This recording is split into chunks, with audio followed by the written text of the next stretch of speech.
अस्सलामुअलैकुम। Programme night addition में हम आपको खुशामदीद कहते हैं। नाज़रीन, गुज़श्ता रोज़ गढ़ी खुदा बख्श में बेनज़ीर भुट्टो की 13वीं बरसी की तकरीब PDM के जलसे में तब्दील हुई। बज़ाहिर PDM की क़यादत ने एक स्टेज पर खड़े होकर हुकूमत को कड़ी तनकीद का निशाना बनाया, मगर PDM के सरबराह मौलाना फजलुर रहमान की जलसे में अदम शिरकत और आसिफ अली ज़रदारी की मानी खेज तकरीर ने PDM में इख्तलाफात की शिद्दत को बढ़ा दिया। इसको वाज़े कर दिया कि वाकई PDM की जो सफ़े हैं इनमें इत्तेहाद नहीं है। अपनी तकरीर के दौरान आसिफ अली ज़रदारी ने PDM की क़यादत को क्या कहा, ज़रा सुनिए। आज भी मेरी कोशिश है कि पूरे पाकिस्तान की सियासी पार्टियां एक पेज पे हो जाएं, मगर एक दूसरे को हम मत बताएं कि हमने क्या करना है। कुछ हमसे भी सीख लो। हो सकता है मैंने ये काम पहले किए हों। मैंने एक जनरल को प्रेसिडेंट होते हुए उसको मक्खी की तरह दूध से निकाल दिया। नियाजी को हम निकाल सकते हैं, मगर हमें सोच बदलनी होगी, हमने अपना तरीका बदलना होगा, हमने जेलें भरनी होगी और जेलें भरने के लिए हम तैयार हैं। सवाल ये है कि हुकूमत को घर भेजने के लिए PDM की सोच और तरीक़ेकार में पीपल्स पार्टी आखिर किस किस्म की तब्दीली चाहती है। सवाल ये भी है कि PDM की क़यादत में ऐसी कौन सी शख्सियत है जिसे आसिफ अली ज़रदारी सिखाना भी चाहते हैं, समझाना भी चाहते हैं। सवाल तो ये भी अहम है कि आखिर PDM की क़यादत में वो कौन है जो मुफाहमत के गुरु आसिफ अली ज़रदारी को ये बताना चाहता है कि उन्हें क्या करना है। लेकिन तारीख़ ये बताती है कि जिस शख्स को आसिफ अली ज़रदारी दूध में से मक्खी की तरह निकालने का दावा कर रहे हैं, उसी परवेज़ मुशर्रफ से न सिर्फ पीपल्स पार्टी ने NRO हासिल किया बल्कि गार्ड ऑफ ऑनर देकर ऐवान सदर से रुखसत किया था। ये वही आसिफ अली ज़रदारी हैं जो एस्टैब्लिशमेंट को ईंट से ईंट बजाने का पैगाम देकर सियासी मंजरनामे से गायब हो गए थे। सियासी तजियाकारों के नज़दीक आसिफ अली ज़रदारी की तकरीर का मुखातिब मौलाना फजलुर रहमान और नवाज शरीफ थे, जो पीपल्स पार्टी पर असम्बलियों से इस्तीफ़े और सेनेट इलेक्शन के बाइकॉट का मुतालबा कर रहे हैं। बाज़ हलकों में मौलाना फजलुर रहमान की पीपल्स पार्टी के साथ नाराज़गी की मज़ीद वजूहात हैं, जिनमें सिंध में सरकारी अफसरान के तकर्रुरियाँ, उनकी तबादले के अलावा सूबा सिंध में भी जमीयत उलमा इस्लाम फ़े में बगावत के खौफ ने मौलाना फजलुर रहमान को जलसे में शिरकत से रोका है। ज़मीनी हक़ाइक़ ये भी बताते हैं कि कल तक ज़ियाउल हक़ के नक्शे कदम पर चलने वाली मुस्लिम लीग नून की क़यादत को आज भुट्टो ख़ानदान की कुर्बानियाँ याद आ रही हैं। कल तक जरदारी, इमरान, भाई भाई के नारे लगाने वाली मरियम नवाज आज बिलावल भुट्टो के हमरा जमहूरियत की जंग लड़ने में मसरूफ़ हैं। वज़ीर आज़म की जानिब से अपनी जद्दोजहद का मजाक उड़ाए जाने पर मरियम नवाज क्या कहती हैं, ज़रा ये भी सुनिए। कहता है इन बच्चों की अहलियत क्या है, मैं बताऊं इन बच्चों की अहलियत। तुम्हारे से उम्र में आधे हैं, इन बच्चों ने तुम्हें तिगनी का नाच नचा दिया है। और फिर जब ये बच्चे तुम्हें ललकारते हैं तो अपने बड़ों के पीछे छाके छुप जाते हो और कहते हो कि ओहो मुझे इन बच्चों से बचाओ, ये बच्चे मुझे लेके बैठ जाएंगे। और कल बिलावल भुट्टो ने लॉन्ग मार्च के हवाले से क्या कहा, जरा ये भी सुनिए। क्या आप लॉन्ग मार्च के लिए तैयार हो? क्या आप लड़ने के लिए तैयार हो? क्या आप इनके लाठियां खाने के लिए तैयार हो? आंसू गैस का मुकाबला करने के लिए तैयार हो? इनकी जेलें पढ़ने के लिए तैयार हो? इस्लामाबाद पहुंच के उस कठपुतली को उस वज़ीर आज़म के कुर्सी से घसीटने के लिए आप तैयार हो?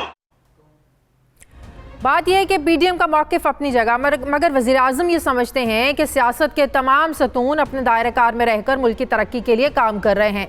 अपनी सियासत को चमकाने के लिए इदारों पर उंगलियां उठाने वाले जमहूरियत के अलंबरदार नहीं हो सकते। वज़ीर आज़म हुकूमत का तख्ता उलटने के हवाले से उन्होंने क्या बात की, ज़रा ये भी सुनिए। अपनी फौज को अटैक करना और फिर अपनी फौज को कहना कि एक इलेक्टेड हुकूमत को गिरा दो। फौज को कहते हैं कि अगर आर्मी चीफ इलेक्टेड हुकूमत को नहीं गिराता तो फौज उसको हटा दे। यानी मुल्क में फौज को कह रहे हैं कि मिलिट्री कू करो और कहते हैं डेमोक्रेटिक। अब हुकूमती वज़रा भी वज़ीर आज़म के मौक़िफ़ की ज़ाहिर तायद करते हुए अपोजिशन पर NRO मांगने के इल्ज़ामात आयद कर रहे हैं, मगर दूसरी तरफ हुकूमत के इत्तेहादी जमात बलोचिस्तान अवामी पार्टी, वफाक और KPK में हुकूमत में मज़ीद हिस्सा मांग रहे हैं। एक ऐसे वक्त में कि जब हुकूमत के तमाम इत्तेहादी अपने मुतालिबात की मंजूरी के लिए हुकूमत पर दबाव बढ़ा रहे हैं। अब सवाल ये है कि क्या PDM का इत्तेहाद मज़ीद कायम रह सकेगा। सवाल ये भी आम है कि क्या वज़ीर आज़म PDM की तहरीक से खौफज़दा होकर क्या वाकई हुकूमत का तख्ता उलटने की जो बात करें, वज़ीर आज़म का खौफ है जो बाहर आ रहा है, बात करूँगी मैं, इसी पर मुझे ज्वाइन किया है वफाकी वज़ीर बराए science and technology Tehreek Insaf के सीनियर रहनुमा फवाद चौधरी साहब ने। अस्सलाम वालेकुम, बहुत बहुत शुक्रिया फवाद चौधरी साहब आपका।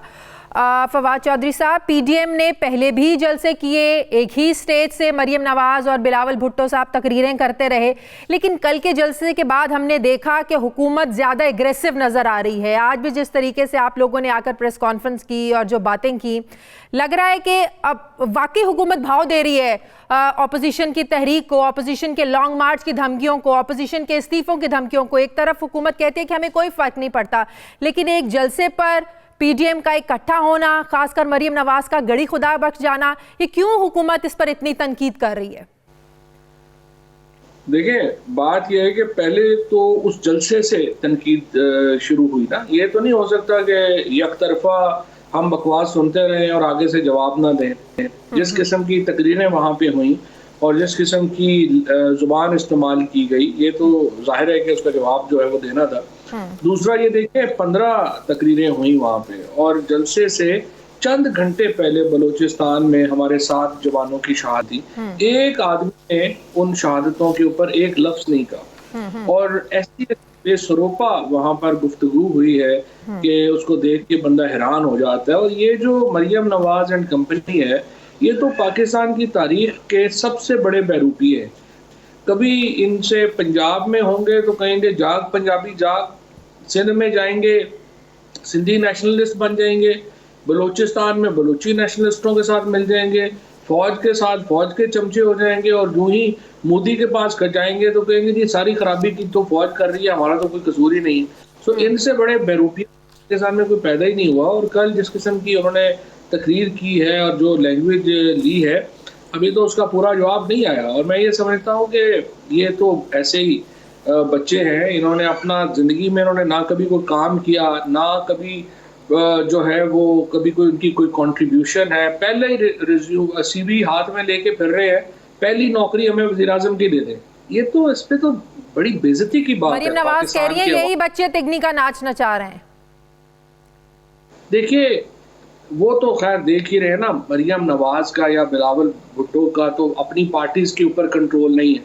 उनकी अपनी क्या जो है वो इस वक्त पॉलिटिकल स्टैंडिंग है। मुझे बताइए, जरदारी और नवाज शरीफ के बगैर इन पार्टीज में को पत्ता भी हिल सकता है? और ये जो दोनों मरियम और नवाज शरीफ हैं, ये तो अपने वालिदैन के शूज में इस वक्त पॉलिटिक्स कर रहे हैं, उनके इस वक्त कंधे के ऊपर बैठे हुए हैं। जब अपने कद के ऊपर खड़े होंगे तो इनसे बात करेंगे। अभी इनसे क्या आपने इंटर्निस की बात की है, कोई इंटर्नशिप है कि इनको हुकूमत दे दें? तो वो तनकीद आप लोगों पे यही हो रही है कि हुकूमत भी तो आप लोगों को मिली, आप लोग भी तो जो अपनी नाकामी का वज़ीर आज़म एतराफ़ करते हैं, हम अभी सीख रहे हैं, हमें तजुर्बा नहीं था, हमें पता नहीं चला, जब हुकूमत से पहले थे तो कुछ और बातें थी, जब अंदर आए तो कुछ और पता चला। तो ये भी तो इंटर्नीज वाली बातें, ये आप पे भी तनकीद हो रही है कि आप भी इंटर्नशिप कर रहे हैं? देखो शायद जब भी आप आधा बयान रखेंगी सामने और आधा बयान जो है वो नहीं होगा, तो उसको कोई भी माने पर पहनाए जा सकते हैं। वज़ीर आज़म ने अपने बयान में बहुत इम्पोर्टेंट रिफॉर्म की बात की है। वो ये कह रहे हैं कि जब आप हुकूमत में आते हैं तो ट्रांजिशन जो है उसका तरीक़ाकार होना चाहिए। प्रॉब्लम पाकिस्तान में है कि फॉर एग्जांपल आप मसलन आप देखिए, हम कहते हैं बिजली बड़ी महंगी है।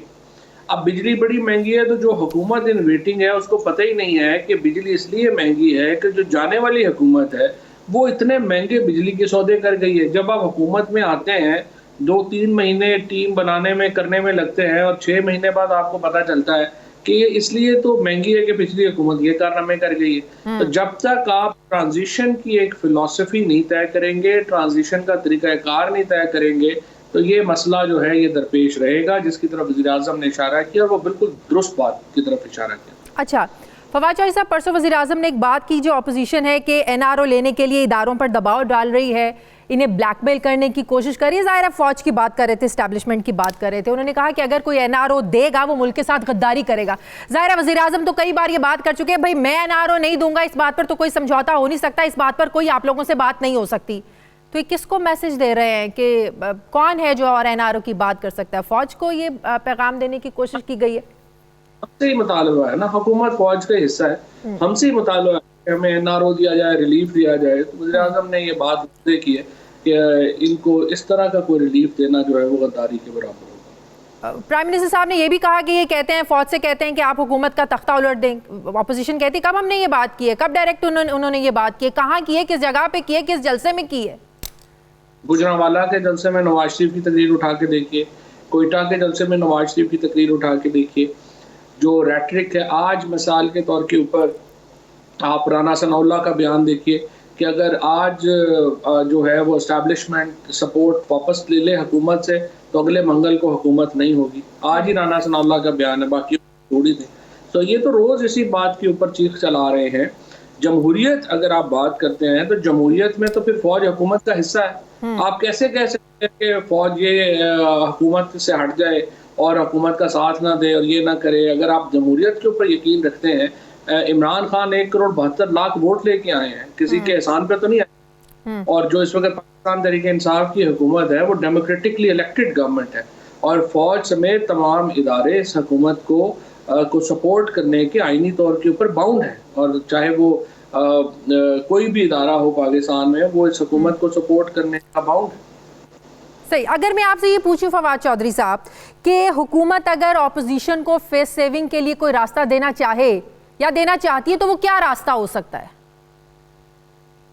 देखिए ना, पहली बात तो यह है कि मुज़ाकरात की बात हमने की है। मुज़ाकरात डेफिनेटली जो है वो होने चाहिए। PM साहब ने पहले बात की है कि NRO के अलावा, अकाउंटेबिलिटी के अलावा मुज़ाकरात जो है वो इम्पॉर्टेंट हैं और वो डेफिनेटली होने चाहिए। और उन्होंने फ़ोरम तजवीज़ किया है, पार्लियामेंट का फ़ोरम है जहाँ पे मुज़ाकरात होने चाहिए। उन्होंने एजेंडा तजवीज़ किया है, इलेक्टोरल रिफॉर्म्स के ऊपर बातचीत होनी चाहिए। तो जब एक दफ़ा अपोजिशन एंगेज होती है गवर्नमेंट के साथ तो फिर सारे मामलों के ऊपर बातचीत हो सकती है। तो दुरानी साहब की जो ट्रैक 2 डायलॉग की बात थी, तजवीज़ कह लें इसको, जिस पर हुकूमत के बारे में यही कहा गया कि शायद हुकूमत ने भेजने की कोशिश की है, हुकूमत बात करना चाहती है। मरियम नवाज कहती है भाई घर वालों को तो मिलने दिया नहीं जाता 2-2, 3-3 हफ्ते, महीना, तो इनको ज़ाहिर है कैसे इजाज़त मिल गई है? हुकूमत नहीं भेजा होगा, हुकूमत ही बात करना चाह रही है, अब हुकूमत हमसे NRO मांग रही है। देखिए, पहली बात तो यह है कि अगर मरियम से शहबाज शरीफ नहीं मिलना चाह रहे तो फिर हम तो कुछ नहीं कर। अगर दूसरी बात यह है कि शहबाज शरीफ साहब ने की ख्वाहिश के ऊपर मुलाकात हुई है तो मरियम जो है जब अगली उनकी मुलाकात होगी या वो अदालत में आएंगे तो शहबाज शरीफ साहब से पूछ लें कि वो उनसे क्यों मिलना चाहते थे और उन्होंने क्या बात की। क्योंकि लग यूँ रहा है कि ये मरियम और शहबाज शरीफ साहब की एक अपनी लड़ाई है जिसके ऊपर वो पब्लिकली इस तरह से एग्रेसिव स्टांस लिए हुए हैं। और शहबाज शरीफ साहब जो हैं वो जेल में हैं और वो भी देख रहे होंगे कि मरियम उनकी जो गैर मौजूदगी है उसको किस तरह से एक्सप्लॉइट कर रही हैं, किस तरह से उसका फ़ायदा उठा रही हैं। ट्रैक 2 डायलॉग की तजवीज़ कैसी है? इस चीज़ को एक साइड पर रख दें, हुकूमत ने भेजा या दुरानी साहब अपनी ज़ाती हैसियत में गए, तजवीज़ आई एक डायलॉग की ना, मुफाहमत की, बात आगे बढ़ाने की, मिलकर चलने की, ये तजवीज़ कैसी है? तजवीज़ ठीक है, मैं तो बिल्कुल इस हक में हूँ। शुरू से आपको पता है मेरा मौक़िफ़ है कि हुकूमत और अपोजिशन में बातचीत होनी चाहिए। हम कोई एक पुराने वाइकिंग्स के या बादशाहों के दौर में तो नहीं है ना। हम तो आइडियाज़ की लड़ाई होती है अपोजिशन में और गवर्नमेंट में। एक अपोजिशन एक रियलिटी है, पॉलिटिकल रियलिटी, और उसको मद्देनज़र ही रख कर हमने आगे चलना है। और मेरी नज़र में हुकूमत और अपोजिशन के दरमियान मुज़ाकरात होने बहुत अच्छा है। बड़ी ज़बरदस्त बात है ये। बहुत बहुत शुक्रिया वफाकी वज़ीर बराए साइंस टेक्नोलॉजी फवाद चौधरी साहब मेरे साथ थे। Thank you very much. मुझे प्रोग्राम में नाज़रीन एक ब्रेक लेनी है, वापस आते हैं एक छोटे से वक्फे के बाद।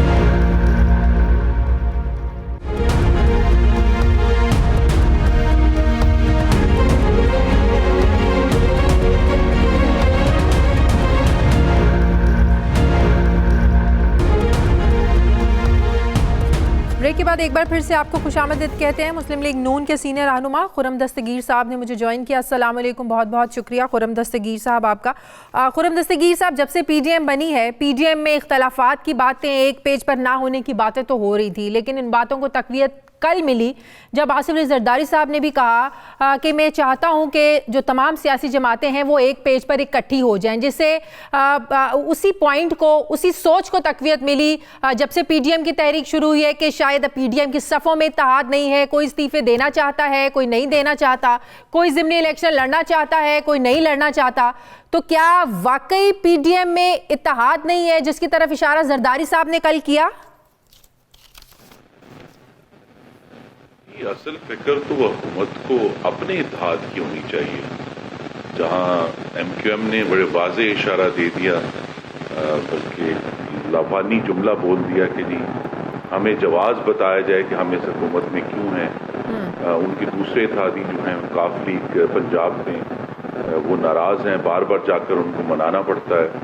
और तीसरे इत्तेहादी जो जीडी है, उसके एक रुकन ने जाके, मैं हैरान हूँ कि अगर हुकूमत की मर्जी के बगैर मुलाकात की है तब भी बड़ी खबर है, मर्जी के साथ की है तब भी बड़ी खबर है। उनको तो अपनी खबर रखनी चाहिए। पीडीएम एक ऑपोजिशन में 11 जमातों का इत्तेहाद है। जमातें बाएं बाजू की भी हैं, दाएं बाजू की भी हैं, 2 मुख्तलिफ मसलक की मजहबी जमातें हैं, मुख्तलिफ सूबों से कौम परस्त जमातें हैं। तो उनकी सबकी राय फ़र्क होगी, लेकिन ये मुझे यकीन है कि इस तरह हमने देखा है जब भी इजलास में मुशावरत के ज़रिए एक फाइनल जो हतमी अमल का प्रोग्राम है वो आ जाएगा, तो मुझे ये यकीन है कि अब 1 जनवरी को जो इजलास होगा उसमें फाइनल फैसले इन तमाम इशूज़ के ऊपर, ज़िमनी इंतखाबात पर, सेनेट के ऊपर, लॉन्ग मार्च पे, वो सब सामने आ जाएंगे और फिर उसके मुताबिक हम काम करेंगे और उस तरीक़ेकार पर भी काम करेंगे, नया तरीक़ेकार भी ढूंढेंगे, जिसकी जरदारी साहब ने बात की कि इमरान खान को निकालने के लिए तरीक़ेकार भी बदलना होगा। जी नहीं, तरीक़ेकार देखिए ना, एक तो सियासी तरीक़ेकार है, दूसरा उसमें आपको मालूम है कि फॉरेन फंडिंग केस जो है वो 6 साल से उसको घसीटा जा रहा है। चूंकि इमरान खान साहब लाडले हैं, लेकिन अगर वो फॉरेन फंडिंग केस का फैसला आ जाता है तो वो क्लियर है। इसी तरह जो बनी गाला में साबित हुआ है कि जिस वक्त इमरान खान साहब 2018 का इंतखाब लड़ रहे थे, उनके घर की तामीर गैर कानूनी थी, ये वाजे है। जो अब 20 मार्च 2020 का नोटिफिकेशन है वो इस बात को जाहिर कर रहा है। तो गालिबन जरदारी साहब का इशारा इस तरफ भी था कि जो अदालतें हैं वो भी एक रूट है, लेकिन उधर भी पीडीएम इंशाल्लाह मुत्तहिद होकर फॉरेन फंडिंग केस को भी परसू करेगी। और ये जो बनी गाला वाला मामला है, देखिए ये बड़ी अजीब बात है ना कि आप कराची में और मुल्क के बहुत सारे शहरों में गरीबों की झोंपड़ियां गिरा दें, उनके खोखे गिरा दें, उनके ठेले उठाकर ले जाएं। तो उन गरीबों को भी मौका मिलना चाहिए। वो 106 रुपए फी स्क्वायर फुट दे के अपनी 100 फुट की कुटिया जो है उसको वो रेगुलराइज करा लेते। अपने जो 50 फुट के खोखे थे उनको भी रेगुलराइज करा लेते। उनको ये मौका नहीं मिला और सिर्फ हुक्मरान को ये मौका दिया गया। तो ये बहुत सारे ऐसे इशूज हैं, कानूनी और भी शामिल हैं, जो जिसकी तरफ गालिबन पीपल्स पार्टी ज़िमनी इलेक्शन भी लड़ने जा रही है, सेनेट इलेक्शंस में भी हिस्सा लेने जा रही है। नून लीग ने इस बारे में क्या फैसला किया है?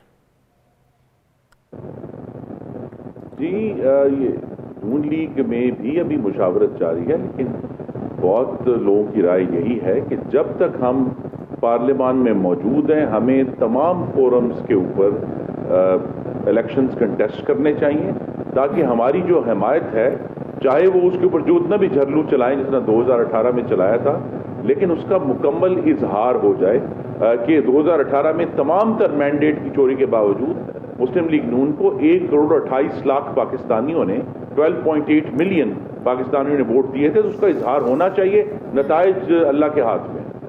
दुरानी साहब ने जो मुलाकात की शहबाज शरीफ से, ट्रैक टू डायलॉग की बात की, दुरानी साहब मेरे प्रोग्राम में आए, मैंने उनसे पूछा कि उनका क्या जवाब था शहबाज शरीफ साहब का। उन्होंने कहा कि उन्होंने बड़ा पॉजिटिव जेस्चर किया और वो भी बातचीत करना चाहते हैं, वो भी जाहिर है मुफाहमत की शुरू से उन्होंने बात की है। तो इस पर पार्टी ने क्या फैसला किया, पार्टी की क्या सोच है? जाहिर है नवाज शरीफ साहब से उनकी मर्जी के बगैर तो कुछ हो नहीं सकता, तो कोई पैगाम रसानी हुई नवाज शरीफ साहब तक इस हवाले से? जी, मोहम्मद नवाज शरीफ ने उसका बड़ा खुलकर एक ट्वीट के जरिए किसी भी किस्म की गुफ्तगू जो इस हुकूमत से अगर होने का इम्कान था उसको रद्द कर दिया। उन्होंने कहा जी हम इस हुकूमत से बात नहीं करेंगे।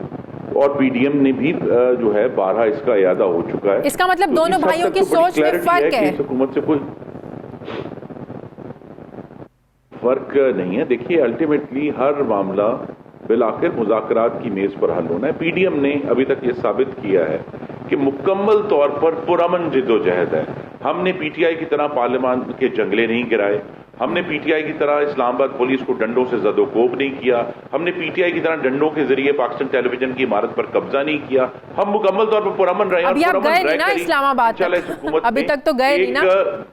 जमहूरी और आइन जी नहीं, लेकिन आपको मालूम है कि हम मुल्क के अब चारों कोनों में जा चुके हैं। हमने गुजरांवाला में और पेशावर में और कोयटा में और कराची में और मुल्तान में और लाहौर में हर जगह पे ये टेस्ट होता है कि जमातें कितनी पुरअमन है। हमने अपने पुरअमन होने का सबूत दिया और जितना भी तशद्दुद हुआ वो हुकूमत की तरफ से हुआ, पीडीएम ने तशद्दुद नहीं किया।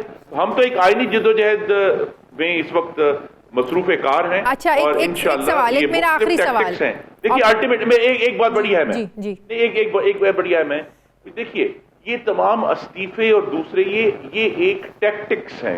हाँ। क्योंकि असल मकसद तो हमने उन इंतखाबात तक पहुंचना है जो साफ, शफाफ और मावराए आइन मुदाखलत से पाक। तो मकसद इस्तीफा देना नहीं है, मकसद सेनेट के इंतखाब से बाहर है, मकसद है उन इंतखाबात तक पहुंचना। उस मंजिल के रास्ते में ये तमाम जो संगे मील है, जब ये करीब आएंगे तो फिर उसके फैसला करके उन्हें इंशाल्लाह अबूर किया जाएगा। चाहे पीपल्स पार्टी हो या नून लीग हो, आप इमरान खान को यूटर्न मास्टर कहते हैं। हर बात पे कहते हैं यूटर्न ले लेते हैं, या कहते हैं कि हर बात से जो ना वो मुकर जाते हैं, जिसको आप लोग यूटर्न का नाम देते हैं। लेकिन कल यूटर्न एक पूरी कौम ने भी देखा। जो लोग दूसरों को कहते थे मोदी का यार, कोई किसी को लड़काना की सड़कों पर घसीटने की बात करता था, कल उसी जगह पर और एक ही स्टेज पर इकट्ठे हुए और हुकूमत के खिलाफ नारे लगे। तो ये यूटर्न नहीं है जो एक दूसरे को जो है ना वो घसीटने की बातें करते थे, कल जो है ना वो एक दूसरे से मिल रहे थे, एक ही स्टेज पर खड़े थे वहां पर लड़काना में। देखिए, पार्टियां, हमारी व्यूज पार्टी भी है, मुस्लिम लीग नून, आपस में सख्त तरीन मुखालिफ रहे भी हैं और हैं भी। एक दूसरे के खिलाफ इलेक्शन लड़ते हैं, 2018 में भी लड़ा था। लेकिन जो सूरत हाल पैदा हुई है उसमें अहम तरीन नुकता जो है, एक मावरा नुकता आइन की अमलदारी है और साफ शफाफ इंतखाबात हैं जो मुदाखलत से पाक। उस हद तक जो पीडीएम ने 17 नवंबर को अपना मीसाक रिलीज किया था, ये भी पाकिस्तान की सियासत को और जमहूरियत को अब इस मुदाखलत से हमने छुटकारा देना है। पाकिस्तान के मीडिया को जो उसका गला दबाया जाता है मुख्तलिफ हवालों से, उसको आज़ाद करना है। अदलिया के ऊपर जो इंडिपेंडेंट जजेस थे उनके ऊपर जिस तरह इस हुकूमत ने रेफरेंसेस दायर कर है तो ये भी यूटर्न ना है, तो ये भी यूटर्न, इसको यूटर्न नहीं कहेंगे। नहीं, ये यूटर्न नहीं है। ये आपस की जो सियासी रकाबत है उसमें एक टेम्परेरी टर्न है जब तक हम आइन की अमलदारी तक नहीं पहुंच जाते। जब हम पहुंचेंगे तो फिर एक दूसरे के खिलाफ फिर इलेक्शन लड़ने। ठीक है, बहुत बहुत शुक्रिया। मुस्लिम लीग नून के रहनुमा खुर्रम दस्तगीर साहब मेरे साथ थे, थैंक यू वेरी मच। मुझे नाज़रीन ज्वाइन किया सीनियर सहाफ़ी तज्ज़ियाकार सलीम साफ़ी साहब ने। अस्सलाम वालेकुम, बहुत बहुत शुक्रिया साफ़ी साहब आपका। साफ़ी साहब, कल जो जलसा हुआ जिसमें तकरीरें की मरीम नवाज़ ने की, जरदारी साहब ने की, बिलावल भुट्टो ने की, आपको क्या लग रहा है पीडीएम की तहरीक जो है जोर पकड़ेगी? लग रहा है आपको इंटेंसिटी बढ़ेगी इस तहरीक की जिस जोरों शोर से जो जोशो खताबत में कल तकरीरें हमने देखी? मेरे ख्याल में तो बढ़ेगी वक्त के साथ साथ। ये 2-3 हवालों से अगरचे कुछ हिकमत अमली का इख्तलाफ है।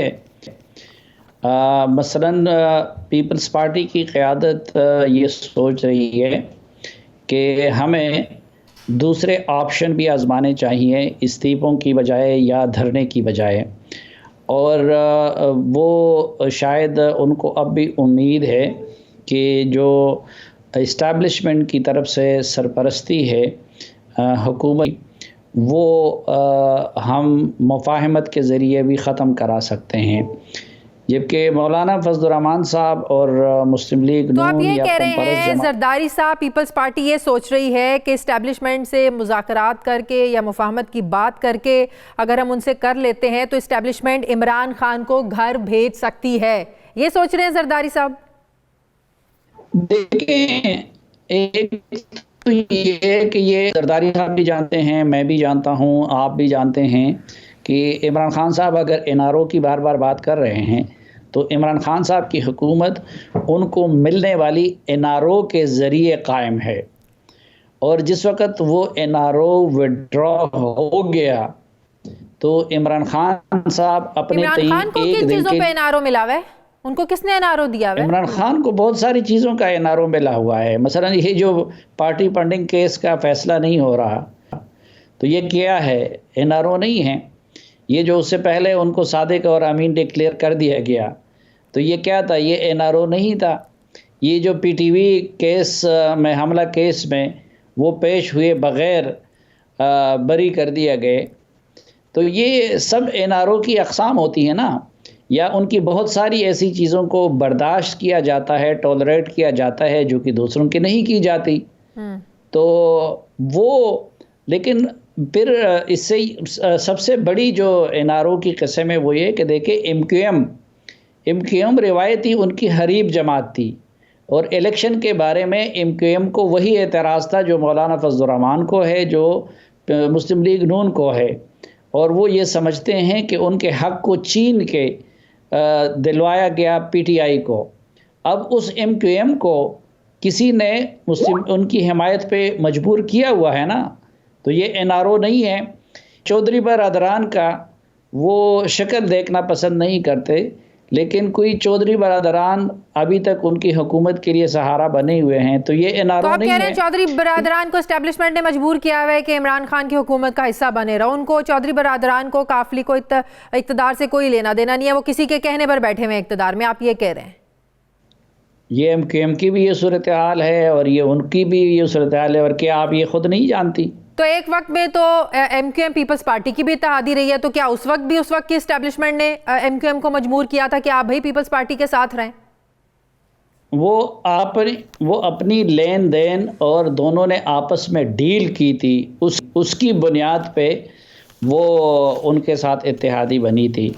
और उससे पहले उस इलेक्शन में उन्होंने ये इल्ज़ाम नहीं लगाया था कि हमारे वो सीटें छीन कर उनको दे दी गई हैं। मसलन कराची के बारे में तो उनको ये एतराज़ है, और फिर इस वक्त काबीना में वो अगर उनको नुमाइंदगी भी ऐसी नहीं दी गई है, जो फ़रूक रसीम साहब है उसको तो MQM वाले अमलन अपना नुमाइंदा नहीं मानते। या फिर आप देखें कि उस रोज़ जो फैसला हो गया, तो ये एक निकाह बिलजबर हम इसको कह सकते हैं, जो MQM से करवाया गया है। तो इसी तरह और भी बहुत सारे निकाह बिलजबर है, सियासी निकाह बिलजबर। तो वो जब वो बिलजबर सियासी निकाह जब टूट जाएंगे, तो ये हुकूमत 2 दिन भी बरकरार नहीं रह सकती। मौलाना फजलुर रहमान का जलसे में शरीक ना होना, क्या वाकई नाराजगी है? मौलाना साहब नाराज हैं नून लीग से, पीपल्स पार्टी से? नहीं, देखें, एक तो हमें इस हकीकत को मद्देनज़र रखना चाहिए कि ये कोई एक नज़रिए की जमातें नहीं है। ये माजी में भी एक दूसरे की हरीफ रही हैं और कल भी रहें, आइंदा जब इलेक्शन होगा तब भी होगा। उधर मौलाना मसलन बलूचिस्तान के पख्तून इलाकों में मुकाबला किसका होता है? मौलाना का होता है और महमूद ख़ान का होता है। फिर अगर बलोच इलाकों में जाएं तो सरदार अख्तर जान मैंगल का और डॉक्टर मालिक के लोगों का होता है मुकाबला। पूरे पाकिस्तान में पीपल्स पार्टी और मुस्लिम लीग नून एक दूसरे के हरीफ होते हैं। तो ये तो बुनियादी चंद मकासद के लिए, एक जमहूरियत की बहाली के लिए और मौजूदा सिस्टम को रुखसत करने के लिए उन्होंने ये इत्तेहाद किया है। फिर उसमें इस मौजूदा निज़ाम में पीपल्स पार्टी के स्टेक्स हैं बहुत ज़्यादा, और बाकियों के स्टेक्स नहीं है। ना मौलाना के उतने स्टेक्स हैं, ना नून लीग के उतने स्टेक्स हैं। फिर पीपल्स पार्टी के केसेस का मामला भी बाकियों की बनिस्बत ज़्यादा संगीन है। तो ज़ाहिरी बात है कि लेकिन दूसरी तरफ PDM को बनाने के लिए जो तासीसी इजलास हुआ था वो भी तो पीपल्स पार्टी ने किया है। हाँ। तो उसमें पीपल्स पार्टी चाहती है, पहली तरजीह ये है कि मौजूदा सेटअप बरकरार हो और उसमें इमरान खान साहब वगैरह की रुखसती हो, जबकि बाकी जमातें पूरे सेटअप की रुखसती चाहती हैं। शहबाज शरीफ साहब से जो दुरानी साहब ने मुलाकात की है, इन हुकूमत के इत्तेहादी जमात के एक नुमाइंदे ने मुलाकात की है, आप समझते हैं ये हुकूमत के कहने पर ये मुलाकात हुई है? नहीं, ये बात बिल्कुल दुरुस्त है कि उनको हुकूमत ने नहीं भेजा था मोहम्मद अली दुरानी को। बल्कि मैं आपको बताऊं कि हुकूमत ने और बज़ात खुद इमरान खान साहब ने पूरे दिन कोशिश की थी कि ये मुलाकात ना होने पाए। सही। और दुरानी साहब अगरचे प्रो इस्टेब्लिशमेंट पॉलिटिशियन समझे जाते हैं, लेकिन दुरानी साहब और इमरान खान साहब पीटीआई की तासीस के वक्त से लेके आज तक टॉकिंग टर्म में भी नहीं है। जो इब्तदाई दो बंदे थे, तीन जनरल हमीद गुल और उन्होंने इमरान खान को सियासत के रास्ते पे लगाया था, लेकिन उस वक़्त ही से ये दोनों एक दूसरे से बददिल हो गए थे। इसलिए दुरानी साहब किसी भी पार्टी में शामिल हो गए, मुस्लिम लीग फंक्शन में चले गए, लेकिन पीटीआई में नहीं गए। तो फिर आप कह रहे हैं कि ये समझा जाए इस्टेब्लिशमेंट के कहने पे, फौज के कहने पे गए, जब हुकूमत ने नहीं भेजा, किंगरी हाउस से तरदीद आ गई, तो फिर फौज के कहने पे गए दुरानी साहब शहबाज शरीफ से मुलाकात के लिए। यानी आप अभी सोचे ना कि एक प्राइम मिनिस्टर और वज़ीर आला एक चीज़ को रिजिस्ट कर रहा हो और वो दोनों बंदे वो प्राइम मिनिस्टर को अच्छे ना लगते हों, ना शहबाज शरीफ उनको अच्छे लगते हैं, ना दुरानी लगते हैं, और उसके बावजूद भी वो मुलाकात हो जाए। और फिर इस वक्त मीडिया पे भी किसका कितना असर है और मीडिया में भी उसको इतना स्पेस मिल जाए, तो फिर वो किसके कहने पे हो सकता है। अच्छा, जरदारी साहब जो तरीक़ाकार बदलने की बात कर रहे हैं कि तरीक़ाकार बदलना होगा इमरान खान को घर भेजने का, वो किस तरीक़ाकार की बात कर रहे हैं? यही तरीक़ाकार का इख्तलाफ है पीडीएम की क़यादत में, और जो जेयूआई है और जो मुस्लिम लीग नून है वो ये समझती है कि इंगेजमेंट से हमें नुकसान होता है और इससे वक्त गेन किया जाता है इमरान खान के लिए, और वो ये समझते हैं कि माजी में उनके साथ जब भी वादे किए गए वो पूरे नहीं किए गए। इसलिए वो अब ये समझते हैं कि मुकाबला जो कुछ भी है अब वो स्ट्रीट में होना चाहिए, जबकि जरदारी साहब अब भी ये समझते हैं कि नहीं, हमें इंगेजमेंट के ज़रिए कोई रास्ता निकालना चाहिए। और इसी क़ज़िए के हल के लिए मेरे ख़्याल में 2 तारीख़ को जो पीडीएम का सरबराही इजलास लाहौर में बुलाया गया है, तो उसमें ये पीपल्स पार्टी और नून लीग और मौलाना का जो एक तरफ आप कह रहे हैं कि है, जरदारी साहब भी चाहते हैं कोई रास्ता निकले, फिर पीपल्स पार्टी ज़िम्नी इलेक्शन भी लड़ने जा रही है, सेनेट इलेक्शन में भी हिस्सा लेना है, फिर आप कैसे कह सकते हैं कि पीडीएम की ये तहरीक के जो है ना वो जोर पकड़ेगी, इसकी इंटेंसिटी बढ़ेगी? कैसे? वो देखें, ये पीपल्स पार्टी को ये क्रेडिट भी जाता है कि पीडीएम बनाई भी उसने, और इब्तिदा के 2 हफ्तों में पीडीएम ने बड़ा अपना टेम्पो भी बनाया था।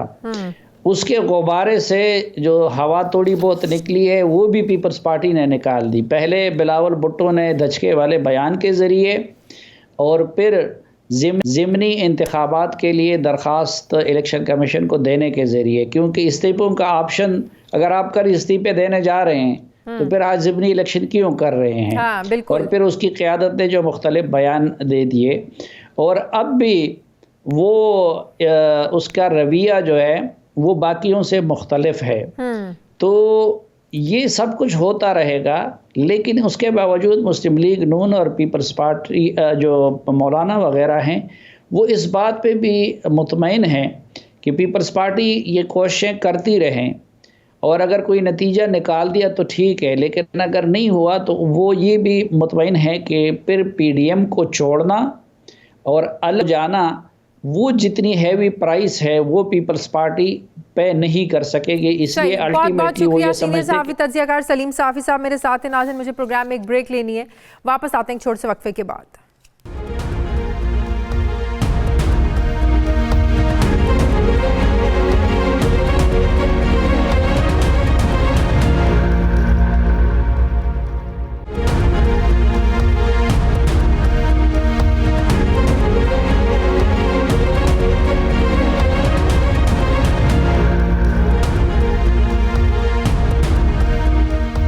बाद एक बार फिर से आपको खुशामदीद कहते हैं। नाज़रीन, इसी साल फरवरी में अमेरिका और तालिबान के दरमियान तारीखी मुआहदे के बाद अफगान हुकूमत और तालिबान को मुज़ाकरात की मेज़ पर बिठाने और फिर इसके बाद इंट्रा अफगान डायलॉग के लिए राज़ी करने में पाकिस्तान ने बड़ा अहम किरदार अदा किया। पूरी दुनिया पाकिस्तान के इस किरदार की तारीफ़ करती है, लेकिन अभी भी ऐसा लग रहा है कि पाकिस्तान की अफ़गानिस्तान में अमन की तमाम तर कोशिशों के बावजूद दोनों ममालिक में अदम एतमाद की फ़ज़ा अभी भी बरकरार है।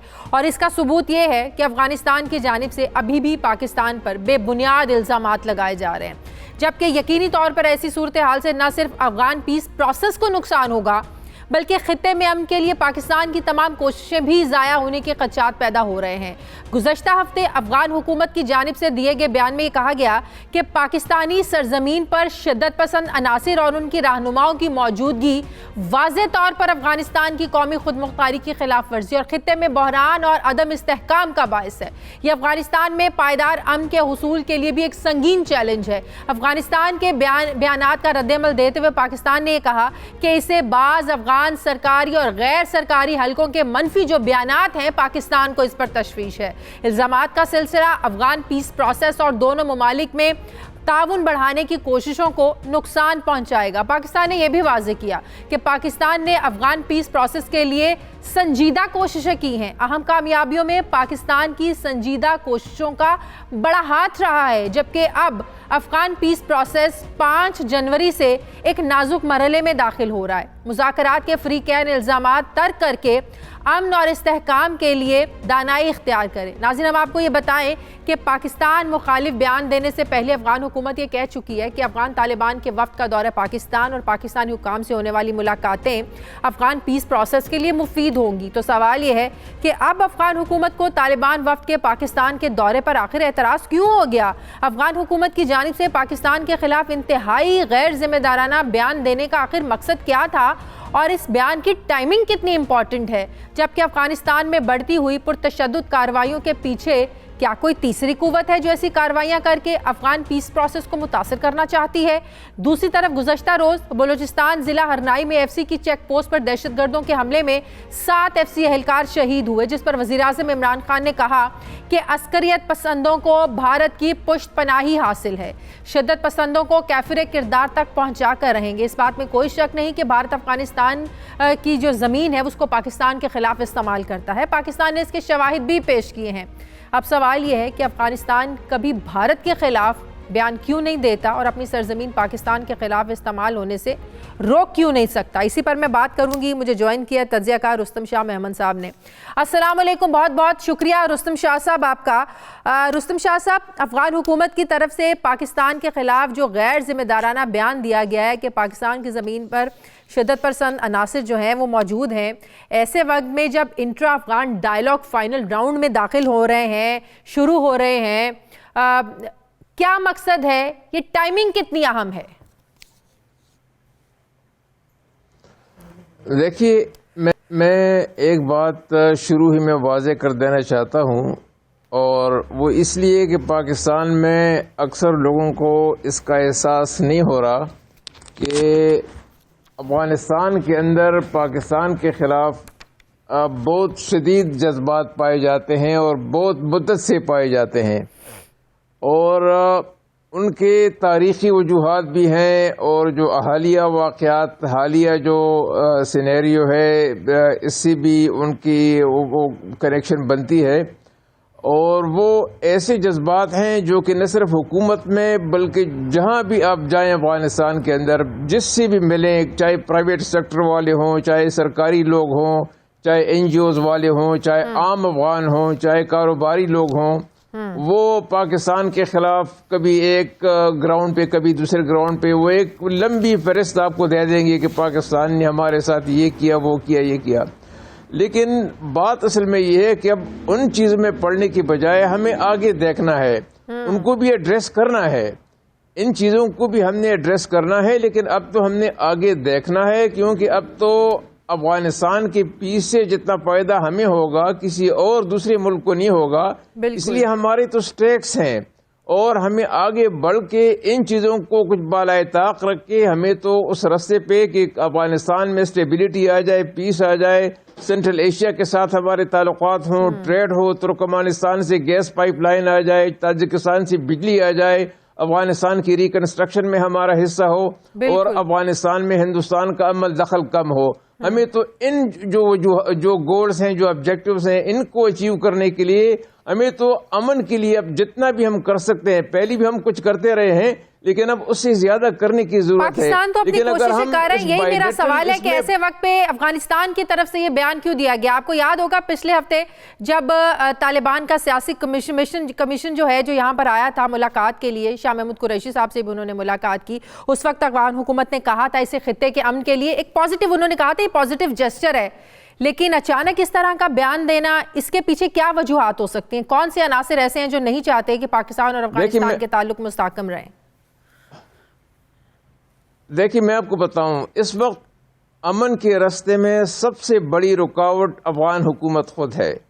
हाँ। उसकी वजह यह है कि उनको इल्म है कि अगर अमन मुआहदा हो जाता है और तालिबान मेन स्ट्रीम हो जाते हैं और एक ट्रांजिशनल हुकूमत बन जाती है तो उनको जाना होगा। और वो नहीं समझते कि उनके एक्सपेंस पे कोई कार्रवाई हो, कोई अमन का डील हो। वो समझते हैं कि तालिबान आकर हुकूमत में शामिल हो जाएं, अमेरिका की इमदाद आती रहे और कारोबार चलता रहे। ये तो होना नहीं है। अगर ये होना होता तो 10 साल 15 साल पहले हो जाता। तालिबान तो इस हुकूमत को तस्लीम नहीं करते, वो तो इसको कठपुतली समझते हैं। वो तो कहते हैं कि ये अमरीकी जो इंटरवेंशन है उसकी पैदावार है। तो अगर अफगान हुकूमत के लिए सब कुछ काबिल कबूल नहीं है कि तालिबान और जो अफगान हुकूमत है मिलकर कोई सियासी सेटअप चलाएं या चला सकते हैं, अगर अफगान हुकूमत इस पर राजी नहीं है तो फिर जो डायलॉग हो रहे हैं, पाकिस्तान कोशिशें कर रहा है, इंटर अफगान डायलॉग हो रहे हैं, इसका मतलब है इसके पीछे कोई और सोच छुपी है। ये तो दोहरा म्यार हुआ ना फिर काबुल हुकूमत का। देखिए, इसकी कुंजी मैं आपको बताऊं, इसकी कुंजी अमेरिका के पास है। उसकी वजह यह है कि अमेरिकी इमदाद के बगैर अफगान हुकूमत चल ही नहीं सकती। जो $4.5 बिलियन इमदाद आती है सालाना, उसी के बलबूते पे अफगानिस्तान की हुकूमत चल रही है। अगर अमेरिका एक रेड लाइन खींच ले, एक सुर्ख लकीर लगा दे कि इसके बाद ये इमदाद नहीं रहेगी, आपको इन मुज़ाकरात को ऑब्स्ट्रक्ट नहीं करना होगा, आपको रुकावट नहीं बनना होगा, तो फिर उन पे प्रेशर पड़ेगा और वो जो है वो एक ट्रांजिशनल हुकूमत बनने पे राजी हो जाएंगे, जिनमें डोमिनेंट रोल तालिबान का होगा, लेकिन बाकी भी सब धड़े उसमें शामिल होंगे। वो एक मल्टी एथनिक ब्रॉड बेस हुकूमत होगी। ये उस वक्त होगी जब अमेरिका प्रेशर डालेगा। अमेरिका अब तक इतनी प्रेशर नहीं डाल रहा कि वो हुकूमत मजबूर हो जाए कि अपनी जो इंट्रांसिजेंस है उनको वो गिव अप कर लें, अबंडन कर लें। यही जो है सारा जो मामला रुका हुआ है, उसकी वजह ये है कि अमेरिका जिससे जो दबाव डालना चाहता था, जो दबाव डालना हमारे ख्याल में उसको चाहिए, वो दबाव अभी तक अमेरिका नहीं डाल रहा अफगानिस्तान की हुकूमत पे। ठीक है, बहुत बहुत शुक्रिया। रुस्तम शाह मोमन साहब मेरे साथ हैं। मुझे नाज़रीन एक ब्रेक लेनी है, वापस आते हैं वक्फे के बाद।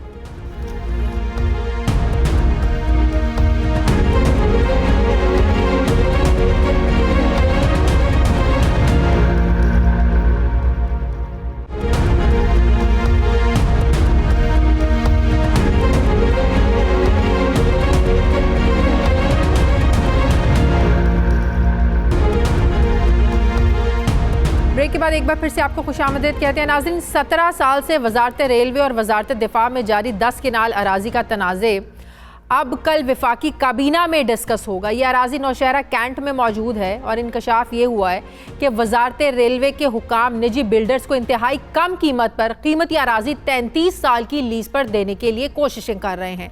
और इस ज़मीन के हुसूल के लिए वजारत रेलवे ने इल्ज़ाम आयद किया है कि कैंटोनमेंट बोर्ड ने रेलवे अराजी पर कब्जा करके कमर्शियल प्लाजे तामीर किए हैं, जिसके जवाब में वजारत दिफा का कहना है कि कवायद और क़याम पाकिस्तान से पहले के हक़ाइक़ की रोशनी में वजारत रेलवे के जो इल्ज़ामात हैं ये बेबुनियाद हैं। इसके पीछे कहानी क्या है मैं बात करूंगी, इसकी डिटेल्स भी आपके साथ शेयर करेंगे। सुहेल इकबाल भट्टी इस्लामाबाद के ब्यूरो चीफ, उन्होंने ज्वाइन किया। अस्सलाम वालेकुम, बहुत बहुत शुक्रिया सुहेल। क्या तनाज़ा है क्या जो 17 साल से रेलवे और वजारत दिफा में चल रहा है, इसकी ज़रा डिटेल्स हमारे साथ शेयर कीजिए।